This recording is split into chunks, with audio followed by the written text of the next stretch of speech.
the number one mistake that entrepreneurs make when setting revenue goals. Hi, I'm Cheryl Texera, and I wanted to talk to you today about how to set more realistic revenue goals and what I see is the number one mistake entrepreneurs make. All right, so let's get started.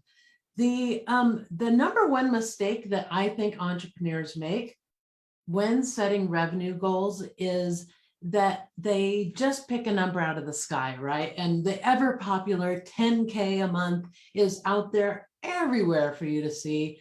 And it can feel daunting and like a pipe dream if you have no plan to back it up, or it can seem like, oh yeah, I can just get that. But there's, again, no plan to back it up. And so I wanted to share with you some things that you could do to not just pick a number out of the sky, but actually take into consideration, tongue-tied, what it is that you need to be thinking about when you set revenue goals. So the revenue goal shouldn't just be a sexy number, right? The 10K a month, that might seem really exciting and sexy and all of that. But the reality is you're not going to make 10K a month if you bring in 10K a month. You're going to have business expenses, right? You're going to have the cost of actually acquiring those sales.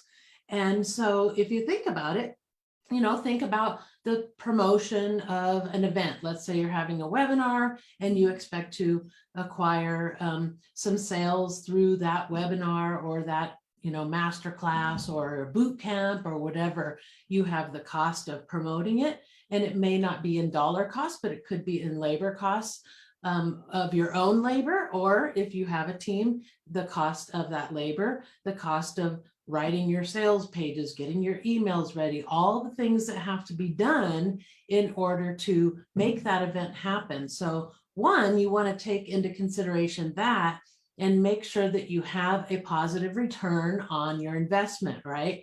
And so setting a dollar amount on your time will actually help you determine if you're getting a good return on investment on that. So like setting that dollar amount on your own time can help you start setting a budget for particular events. Maybe you want to stay within a certain budget, which means you need to build in efficiencies, things like that, so that you can work more rapidly, or hire some labor, hire professional services, that sort of thing, if it ends up costing you more time and money to do it yourself, rather than hiring a professional to do the services for you, or a virtual assistant to help you out with the social media promotions, things like that. The other thing too about that sexy number is it may not even cover all of your costs. Like if you think about, the cost of paying you a salary every month, the cost of running your business, the cost of advertising, promotions, labor, professional services, coaching services that you hire, all of those things. If you start adding all of those things in, along with your cost of living, your own living expenses, and then having some things like, being able to save money, being able to go on a trip, take a vacation, those sort of things. If this is your only source of revenue, you'll need to make sure that your revenue goals are covering all of those expenses. And then the last thing is that a lot of times I see that there's really no plan to back up those revenue goals.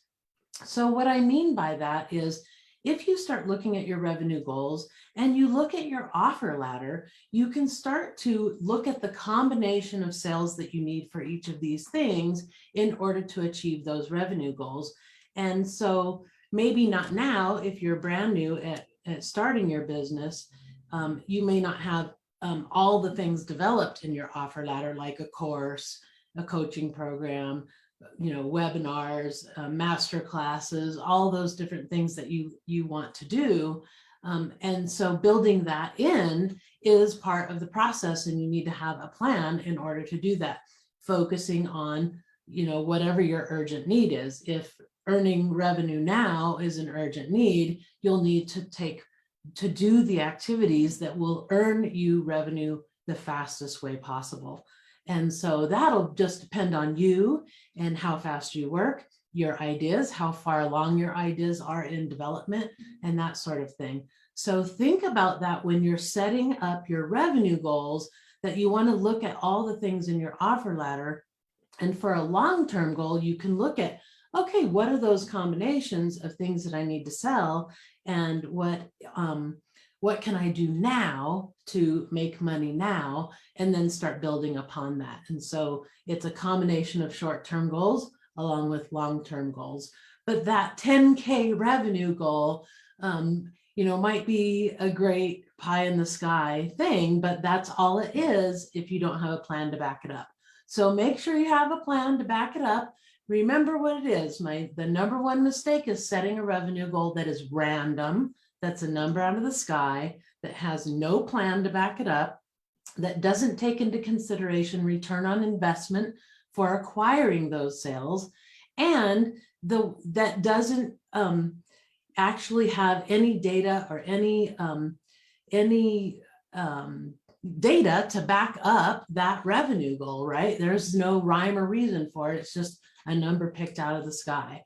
So take that into consideration. Now, also at the end of the month, not the end of the month, June 23rd, I'm going to be hosting a class, a live training, and I'm going to give you a gift of a revenue goals calculator, along with a couple other little gifts that will help you start mapping out what your revenue goals are and how you're going to achieve those. So you got to attend my class. It's at thescrumshop.com/revenue goals. So sign up for that. It's June 23rd at 10 a.m. Pacific time. Sign up for that class. You'll get that free gift, and you'll learn a really good strategy on how to start setting up those revenue goals so that you can actually make them happen. All right. Okay, everybody. I will see you in the comments. Bye.